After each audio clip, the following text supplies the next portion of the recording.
Imagine estar em um trem que circula a Terra, porque se você sair deste trem, você vai morrer congelado. E pior, você vai ficar no último vagão desse trem comendo ração gosmenta e sendo privado das suas necessidades básicas. É isso que acontece em Expresso do Amanhã, filme dirigido pelo Bong Joon-ho, que vai nos mostrar essa galera do fundo se revoltando contra essa espécie de burguesia que vai se criando dentro desse trem. Vamos falar mais sobre esse filme? Então simbora!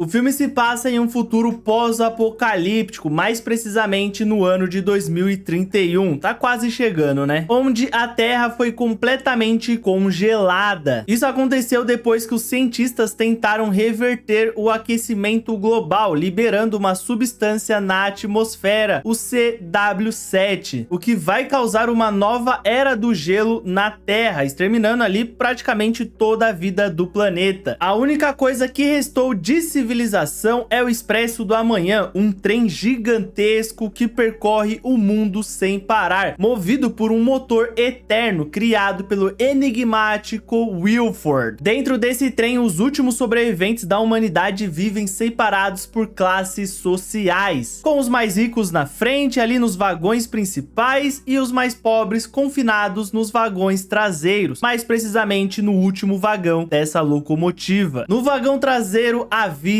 é miserável, falta comida, higiene e liberdade. Os passageiros são tratados como prisioneiros e constantemente são humilhados pelos guardas. A comida deles é uma barra preta gelatinosa que é nojenta ao extremo. É realmente uma parada muito nojenta mesmo. Entre os pobres está Kurt Everett, um homem silencioso, mas com uma presença ali que aos poucos nós vamos notar que é uma presença de liderança. Ele vive sob a tutela de Gillian, um idoso sábio e também muito respeitado pelaquela galera do fundão. E também ele vive ao lado de Edgar, um jovem ali que vê ele como um herói, como alguém que realmente vai livrá-los daquela merda de situação. Thanks the world to you.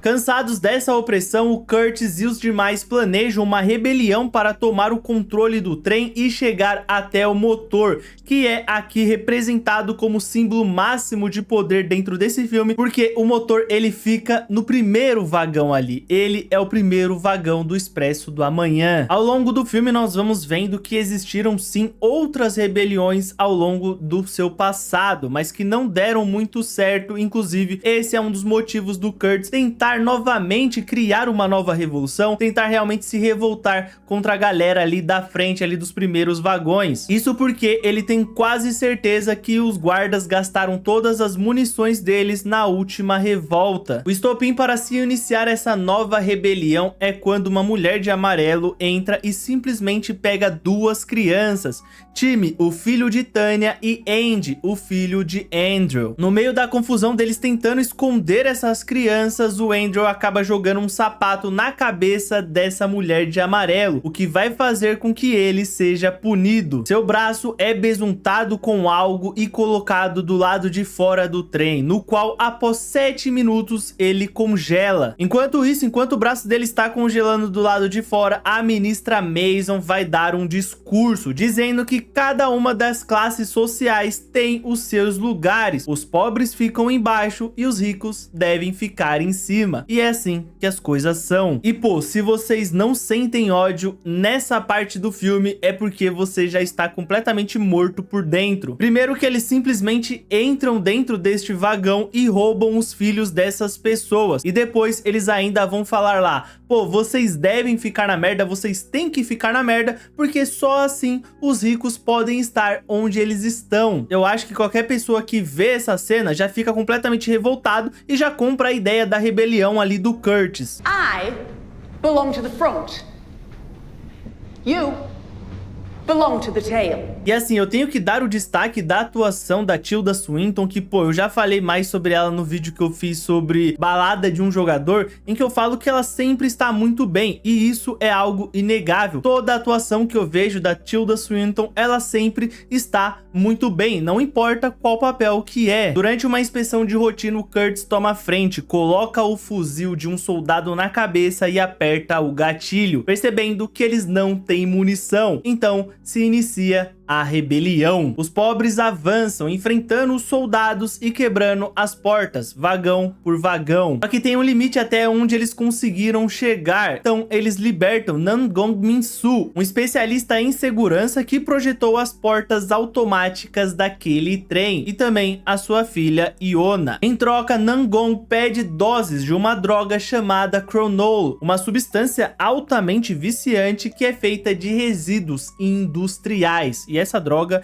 ela vai ser muito importante na história desse filme, mas é uma parada realmente bem maluca assim, porque é uma coisa que ela é feita de resíduos industriais. O que isso deve fazer mal ali é uma parada de doido, né? E é importante também salientar que a Iona, filha desse especialista em segurança, tem uma espécie de clarividência. Ela consegue falar o que tem atrás das portas ou de lugares fechados, o que vai ser fundamental ao longo de toda a história deste filme. Eles conseguem ir avançando pelos vagões até que chegam no local onde são feitas aquela barra de proteínas deles, ali aquelas barras que eles se utilizam para se alimentar. Então o Curtis, ele sobe numa plataforma ali, ele consegue ver do que elas são feitas, de baratas. Sim, esses malditões trituram as baratas em um moedor e soltam essas barras nojentas que são usadas para alimentar essa galera mais pobre ali do fundo do trem. E eles chamam isso ainda de barra proteica. Não deve ter proteína nenhuma nessa barra, sabe? O Curtis não vai revelar isso para os demais para não acabar com o estômago deles, e assim eles vão continuar a jornada por entre os vagões, até que eles vão ser emboscados pela tropa de segurança mascarada, liderada pela ministra Mason. Essa cena vai ser uma cena muito bem feita, eu acho que é uma das melhores cenas de ação desse filme, com certeza é a melhor cena de ação desse filme, o que prova que o Bong Joon-ho, ele é um bom diretor realmente, né? Ele é um excelente diretor, porque ele consegue conduzir a gente muito bem pelas partes mais dramáticas, em que ele vai contando toda a sua história, mas na hora de fazer algo mais de ação, algo mais frenético, ele consegue fazer também um excelente trabalho, mostrando que ele não é um diretor ali apenas de drama, de comédia e de afins, ele é um diretor ali que consegue fazer também muito bem essa parte de ação. A batalha está a favor da galera do fundão, porém os defensores de Rico têm um óculos de visão noturna, então quando eles entram dentro de um túnel ali, vira um completo massacre a favor desses defensores de Rico. Eu acho isso daí um termo muito bom, porque eu não saberia como chamar esses soldados aí, talvez chamar de soldados Drillford, mas defensores de Rico fica muito melhor, né? Porque eles de fato estão dando a vida dele por pessoas mais ricas que eles. É o contexto ali, né? Não me julguem. Porém, do fundo do trem surge a esperança. Um garoto passa uma tocha para o Angel, que vai correndo ali pelos vagões para levar fogo para todos. E aí a batalha novamente muda de lado a favor da galera do fundão, com o Gray e o Curtis conseguindo capturar a ministra Mason, mas em compensação o Edgar acaba morrendo. E é muito interessante essa cena em específico, porque o Curtis, ele tem que fazer uma escolha. Ou ele volta e salva o Edgar, ou ele pega a ministra, e assim ele para toda aquele massacre, né? E ele vai optar por essa segunda opção, o que é uma coisa bem interessante para mostrar que o Curtis, ele não é aquele protagonista clichê de filme de distopia ali, em que, ele é 100% ali bondoso, ele é um bastião ali da moralidade e tudo mais. Não, o Curtis, ele é um personagem humano, ele comete erros e que também tem um passado obscuro. A gente vai vendo ao longo do filme que ele tem algum passado mais obscuro, algo que ele esconde ali, uma mágoa realmente muito forte dentro dele. Mas mesmo assim, mesmo ele também não querendo ser esse líder, ele vai avançando até onde der, porque é muito melhor você morrer tentando se livrar daquela situação do que passar mais 18 anos ali vivendo, sendo oprimido, sendo tratados como lixo e sendo mortos pela galera dos primeiros vagões, né?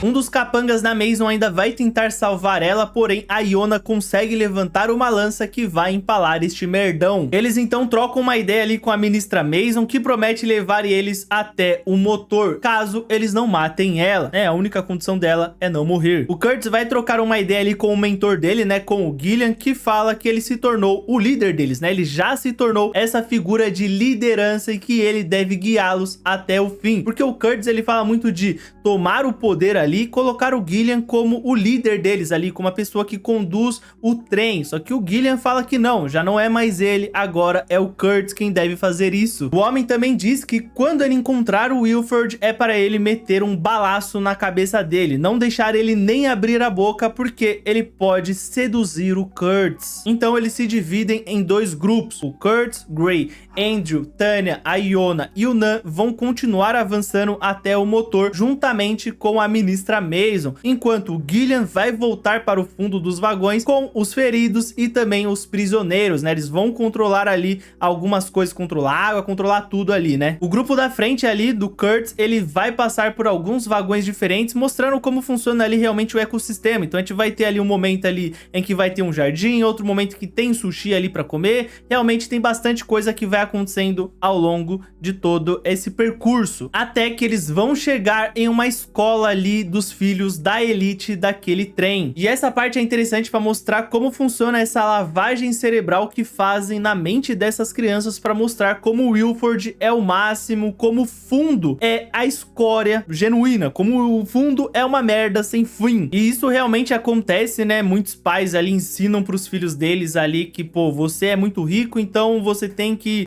dominar tudo ali, você tem que se sentir superior a quem é pobre e tudo mais. Isso acontece, né? E sempre vai acontecer, porque é aquela coisa. O rico, ele só se sente rico realmente quando ele vê alguém que é mais pobre do que ele. A pessoa nunca está feliz de ser rica, ela está feliz de ver outra pessoa pobre, né? Como eles tinham mudado de ano ali enquanto eles estavam ali no vagão da Yekaterina, né? Que é aquele vagão que teve todo aquele massacre. O Wilford manda ovos ali para comemorar os 18 anos que o trem está em locomoção. Locomoção existe? Deve existir, né? Uma locomotiva? Enfim. Eu acho que existe. Porém, eles acham estranho porque já não existem mais galinhas. Como era possível ter ovos? O Curtis então percebe que o dele tem uma coisa escondida ali, uma mensagem dentro do ovo. Porque o Curtis, ao longo de todo o filme, ele vai recebendo algumas mensagens ali de alguém dos vagões da frente, né? Ele não sabe quem é ainda, mas ele vai recebendo essas mensagens. E nesse em específico do ovo estava escrito sangue. Então, nós vemos que, na verdade, os ovos, eles eram apenas uma distração, pois a professora dessa escola e o homem careca que estava servindo os ovos puxam armas e começam a matar geral. A professora vai ser abatida pelo Gray, mas não sem antes matar o Andrew. E o cabeça de ovo também consegue matar a galera do vagão dos fundos e libertar os prisioneiros malditões, né? Os defensores de Rico e também o capanga da Mason. Então, pela televisão, o Curtis vê este capanga matando o Gillian, o que deixa ele completamente devastado. Porém, a Tanya dá um tapa na cara dele e diz que ele deve chamar a responsabilidade e agora ele deve liderar eles até o motor. Ele mata a Mason e assim eles continuam avançando. O problema é que o cabeça de ovo vai até o vagão do fundo matar os mais pobres, enquanto aquele capanga da Mason vai tentar parar quem restou ali, que continua avançando por entre os vagões. Em determinado momento ali, enquanto o trem fazia uma curva, nós vamos ver ambos os lados tentando se acertar de longe, o Curtis de um lado e esse capanga de outro. Porém, o vidro ele é mega resistente e eles acabam não conseguindo se acertar. Como o grupo do Curtis precisa ir abrindo as portas na ligação direta, o capanga lá consegue alcançar eles. Então se inicia uma batalha na qual nós vamos ver o Curtis caindo desmaiado, o capanga vai tentar matar ele, porém o Gray consegue salvá-lo, tomando uma facada na mão e depois sendo morto ali com essa mesma faca no seu peito, no seu coração. A Tanya também tenta lutar ali, proteger o Curtis, e ela também vai acabar morrendo. Até que o Nan consegue finalmente derrubar este homem. Então o Curtis, que havia acordado, consegue pegar uma faca que a Iona soltou e enfiar no bucho deste capanga. matando este vermino. Sobrando então apenas 3 integrantes daquele grupo, Kurtz, Iona e Nan. Eles vão avançando, passando por lugares que tem muito daquela droga chamada Cronal, até que eles chegam de fato na frente da porta do Wilford. E é nesse momento que o Nan, ele revela que, na verdade, ele não quer abrir a porta do Wilford, ele não quer ir para o motor, ele quer abrir uma outra porta. Então ele aponta para a lateral e ele mostra uma porta que dá para o lado de fora. Ele revela então que o Cronal não era só para ele usar ali como um viciado, mas o Cronal, quando você junta muitos deles, você consegue criar uma bomba. Por conta disso, eles vão ter uma pequena briga, uma pequena discussão que vai terminar com Nan entregando o último cigarro da Terra ao Kurtz, e revela um peso, uma mancha que ele tem no passado dele. E aqui o filme ele vai desenvolver ainda mais não só o passado do Kurtz, mas de como foi aquele primeiro dia, de como tudo começou, de como as pessoas entraram no trem. Não vai mostrar isso em tela, a gente só vai ver o Kurtz falando, mas a gente consegue imaginar e parece algo horrível. O homem revela que quando as pessoas começaram a embarcar no trem, tinha muitas pessoas que não tinham condições para comprar a passagem. Então eles invadiram e tomaram a parte de trás do trem, ficando ali no vagão traseiro. Porém, passou alguns meses e eles não tinham comida, então eles começam a matar uns aos outros para conseguir se alimentar. O Kurtz diz que teve um grupo de homens que matou uma mulher para se alimentar e iria matar o bebê dela também para comer. Porém, é neste momento que surge Gillian, que arranca o próprio braço dele e oferece ao grupo de homens no lugar da criança. Aquele bebê era o Edgar e o homem que matou a mãe dele e iria matá-lo era o próprio Kurtz. And I was the man with the knife. E isso é muito interessante, como eu venho falando para esse personagem do Kurtz. Nós vemos que ele é uma pessoa que nunca quis ser essa liderança, mas ele foi levado a isso. Porque mesmo ele não se considera digno o suficiente para ser um líder. Afinal de contas, ele foi um homem que matou pessoas inocentes e quase matou um bebê. Mesmo que seja pela fome, ele ainda cometeu atos horríveis. Após esse evento do Gillian, outras pessoas começaram a cortar partes do próprio corpo e dar para as outras comerem, para que aquilo não se repetisse. Kurtz, ele ainda tentou seguir esse exemplo, ele tentou por conta que ele se sentia completamente arrependido, amargurado por conta das atrocidades que ele havia cometido. Porém, ele não consegue cortar o próprio braço, ele não consegue se sacrificar. Um mês depois, os homens do Wilford trouxeram aquelas barras proteicas ali feitas com insetos, e foi neste momento em que o Kurtz jurou acabar com a vida daquele homem para sempre. Essa é uma das melhores cenas desse filme. O Chris Evans nunca me chamou muita atenção por conta do seu poder ali de atuação na parte dramática. Ele é muito carismático de fato, mas ele nunca foi um excelente ator. Mas aqui neste momento, aqui neste filme, ele está com um excelente diretor, que vai conseguir conduzir muito bem a gente por este monólogo. É simplesmente espetacular e o Chris Evans está muito bem. O Nan pede os fósforos para que ele consiga quebrar aquela porta, mas antes que o Kurtz possa fazer qualquer ação, a mulher de amarelo aparece e atira em Nan, dizendo para o Kurtz que ele tem um compromisso, um encontro com Wilford. No vagão desse bostão, ele vai repetir o mesmo discurso de que tudo tem seu lugar e que deve ser mantido assim. Ele diz que para que o ecossistema daquele trem funcione, a população deve ser controlada, no sentido de números mesmo. Então, vemos o cabeça de ovo matando a galera do fundão. E aí nessa parte, se você já não está completamente pegando em armas, você já está maluco, né? Não tem jeito, essa parte é revoltante. É então que o Wilford revela que aquilo foi tudo programado, que de tempos em tempos ele mexe os pauzinhos para conseguir que a galera do fundo se revolte e que por consequência as pessoas morram e assim exista esse controle da população. Mas aí vocês me perguntam, tá, mas como que ele consegue fazer isso? Ele consegue por conta que ele tem a ajuda do Gillian.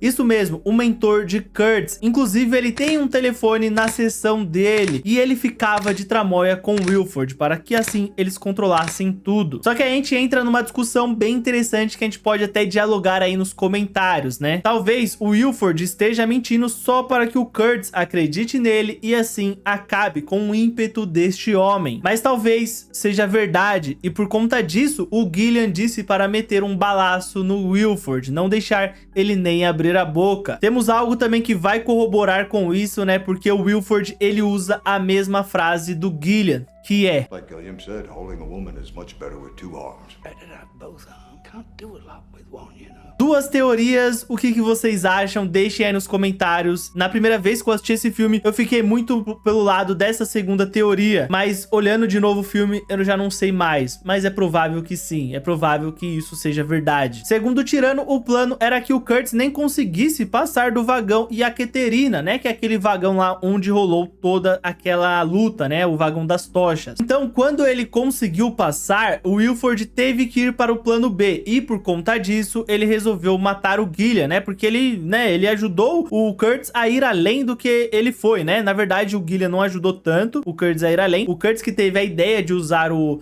fogo, e aí deu muito certo, e aí o Wilford, ele só queria alguém para apagar isso, e aí foi o Gillian. Embora o Wilford vai dizendo ao longo de toda essa parte que ele e o Gillian eram muito próximos, muito amigos. Através desse telefone que tinha na seção do Gillian, o Kurtz vai ver todo o seu povo sendo dizimado, e a esperança dele vai se esvaindo aos poucos. Então vamos para o plano do Wilford. No final das contas, o homem quer que o Kurtz tome o lugar dele, porque ele já está muito velho e vai morrer em breve, e todo aquele ecossistema precisa continuar. O homem está completamente descrente e se torna praticamente um vazio ambulante. Vemos então que quem mandava as mensagens escondidas para ele era o próprio Wilford, o que vai deixar ele ainda mais desolado, acreditando que tudo aquilo foi em vão. Enquanto isso, do lado de fora, o Nan tem que enfrentar uma horda de inimigos enquanto a Iona tenta abrir a porta. Inclusive, ele vai novamente enfrentar aquele capanga da Mason que, pô, se recusa a morrer. Esse bicho é chato pra chapéu, viu? A garota consegue abrir a porta, nocauteia a mulher de amarelo e corre para pegar os fósforos com Kurtz, que está indeciso. Afinal de contas, ele perdeu tudo. A revolução dele foi uma mentira,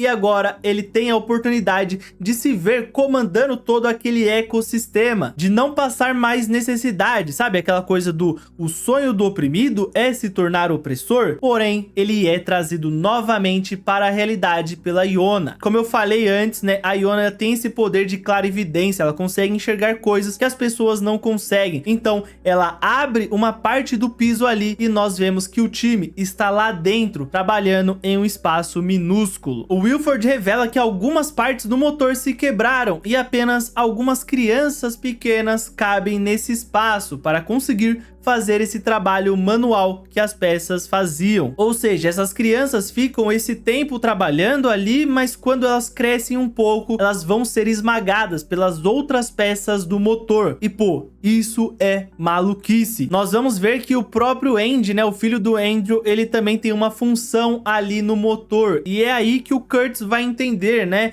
Ele não é mais essa pessoa. Ele se recusa a ser essa pessoa que mata crianças para conseguir sobreviver. Então ele dá um pau no Wilford, entrega os fósforos para a Iona e resgata o time, perdendo o braço dele nesse processo, fechando o arco desse personagem que cometeu atrocidades e tentou se redimir. E agora, finalmente, ele conseguiu fazer o sacrifício que ele tanto queria. Chega a arrepiar, caralho. Merda. Não consegue se livrar da rapaziada e Iona acende o pavio da bomba, mas como o Kurtz havia travado o funcionamento da locomotiva, prendendo o braço dela e tirando o time daquele espaço, eles não conseguem mais fechar a porta daquele primeiro vagão. Então o Nan e o Kurtz vão fazer uma espécie de barreira humana ao abraçarem a Iona e o time. Então nós vemos a porta explodindo. O impacto da explosão cria toda uma avalanche que pega o trem e faz ele descarrilhar. Vemos que a barreira humana funcionou quando dos escombros só resta a Iona e o time, que saem dos destroços e conseguem avistar de longe um urso polar, o que indica que existe vida na Terra que está desolada. Que realmente o Nan estava correto, a Terra já não estava mais tão congelada assim. Eu acho que deu pra perceber que eu gosto muito desse filme, ainda mais pela duração desse vídeo, que deve estar muito grande mesmo. Mas é verdade, eu sou completamente apaixonado nesse filme desde a primeira vez que eu vi ele, quando eu ainda era um simples adolescente. Além da sua mensagem política de como muitas vezes, na maioria das vezes, os ricos precisam menosprezar os pobres para que assim eles se sintam superiores. Ou como existe sim diferenças de classes entre uma pessoa do primeiro vagão e uma pessoa do último vagão. Além disso tudo, esse filme também é um baita filme de ação. Ele consegue realmente utilizar muito bem as suas cenas de luta. Mas não apenas isso, ele também vai construir muito bem alguns diálogos e monólogos que durante todo esse filme conseguem carregar ainda mais carga dramática ao longo de toda a sua trama. Parasita é um filmaço, isso é inegável, mas se eu tiver que escolher o meu favorito do Bong Joon-ho, com certeza é Expresso do Amanhã. Um filme sobre luta de classes com um líder humano, não alguém que está acima de tudo, não um bastião da moralidade, alguém que cometeu inúmeros erros, fez muita merda, cometeu atrocidades e que no final conseguiu se redimir e fazer o sacrifício que ele tanto queria. O Expresso da Manhã é realmente um filmaço, mas eu quero saber a opinião de vocês. O que vocês acham desse filme? Discordam de mim? Concordam comigo? Comentem aí e vamos trocar essa ideia. Não esqueçam também de se inscrever no canal e ativar o sininho para não perder nada. Já estamos com 2.600 inscritos. Será que a gente consegue 3K até o final do ano? Conto com vocês, hein? Também não esquece de deixar o like nesse vídeo se gostaram do conteúdo, que ajuda bastante aqui o canal. Eu estou fazendo lives esporádicas também ao longo aí da semana, então não esquece aí de ativar o sininho para vocês verem as lives também. Vejam os outros vídeos do canal que tem bastante coisa interessante para vocês. Me sigam também nas outras redes sociais que tem conteúdos maravilhosos por lá também. E eu só posso agradecer a todos que ficaram até aqui. Muito obrigado e nos vemos no próximo vídeo. Valeu!